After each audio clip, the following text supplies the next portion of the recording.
Um dos terrenos mais pequenos do mundo. Ainda assim, um dos mais ricos do continente asiático. Mais pequeno do que a cidade de Nova Iorque e ainda assim teve um PIB per capita de 105 mil dólares. Ultrapassa a França, o Reino Unido e os Estados Unidos, assim como vários outros países desenvolvidos. Um país que há 60 anos era uma colónia que servia de paragem para as exportações e hoje é um grande aglomerado financeiro mundial. Estamos a falar de Singapura, um país rico, complexo e polémico.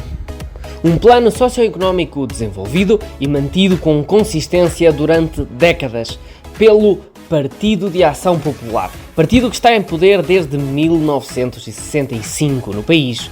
Apontou 5 primeiros-ministros nos últimos quase 60 anos de independência, tendo mesmo sido agora em maio de 2024 que assumiu o novo primeiro-ministro.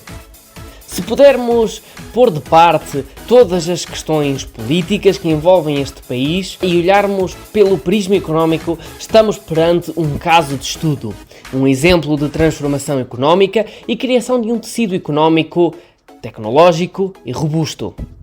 Mas fica então a questão, e é isso que vamos ver hoje: por que é que Singapura é tão rica? E muito bem-vindos a mais um vídeo de Why Because I Want TV. Singapura tornou-se independente em 1965 e existia um problema claro no caminho para o sucesso económico do país. Não haviam recursos naturais. Assim, para erguer uma economia produtora e exportadora, a solução passava pela construção das indústrias e especialização da maquinaria. A sua localização estratégica, Singapura situa-se no Estreito de Malaca, banhada pelo Oceano Índico e pelo Mar da China Meridional, o que a torna uma passagem quase obrigatória nas viagens longas. E assim foi. Uma predominância na indústria, Singapura começou a construir e a empregar os muitos desempregados nas novas indústrias que apareciam. Sendo que em 1965 a manufatura já representava 14% do PIB e já em 1980 conseguiu chegar aos 27%.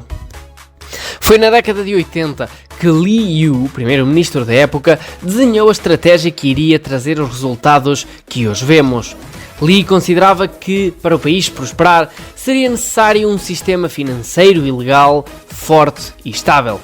Um governo grande e limpo que garantisse o funcionamento eficiente dos serviços, mesmo que isso causasse uma restrição na vida dos cidadãos. Mas independente das considerações sociopolíticas, Lee percebeu e direcionou a economia da pequena potência asiática para os mercados financeiros, sendo hoje a maior fonte de rendimento do país. Seguindo o padrão comportamental do Reino Unido e dos Estados Unidos, Singapura liberalizou os serviços financeiros com regulamentação mais escassa e geral, incentivos para as instituições financeiras se sediarem no país. Hoje, 4.200 empresas já têm presença neste país asiático. Os baixos impostos e a regulamentação flexível são as principais razões. Se olharmos para o imposto pago pelas empresas em Singapura, a média é de 17% e para certos setores pode ficar mesmo nos 13,5%, deixando o país em segundo lugar na lista dos países com menos carga fiscal da Ásia. Só mesmo Hong Kong o ultrapassa. E foi nesta década que Lee e o seu sucessor começou a direcionar Singapura para atrair o capital estrangeiro e criar uma economia de valor acrescentado, deixando a dependência da simples cobrança das taxas aduaneiras e da produção da manufatura para uma economia de empresas tecnológicas e de paraíso fiscal. Viria Goh Tong, sucessor de Lee, a continuar este trabalho durante 14 anos de mandato. Mas voltaria a existir uma reinvenção nas estratégias de governação com a tomada de posse de Lee Long, o filho mais velho de Lee Yu, antigo primeiro-ministro. Lee governou o país por mais 10 anos, de 2004 a 2024. E foi nesta última década que o mundo começou a olhar para Singapura de uma forma mais turística.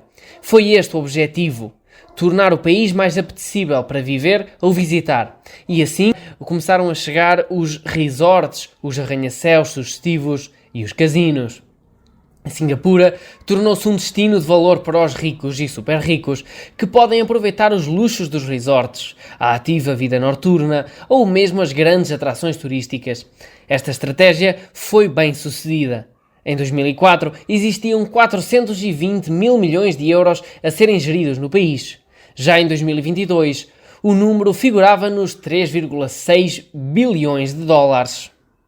Este pequeno país asiático é um exemplo de disciplina e crescimento, mas isto veio à custa de uma nação verdadeiramente livre. Muito polémica pelas restrições aos protestos públicos e à liberdade de imprensa, há muito que pode ser melhorado.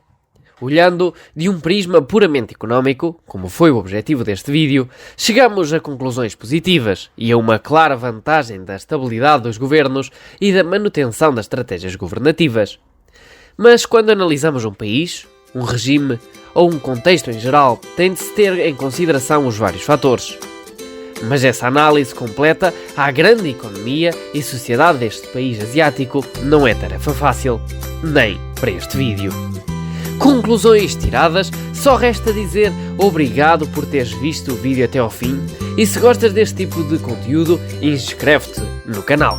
Pois aqui desvendamos os complexos laços que ligam a economia e o tecido social, abordando temas relevantes que afetam comunidades locais e a economia global. Junta-te a nós enquanto exploramos os laços que unem a economia e a sociedade. Muito obrigado e até ao próximo!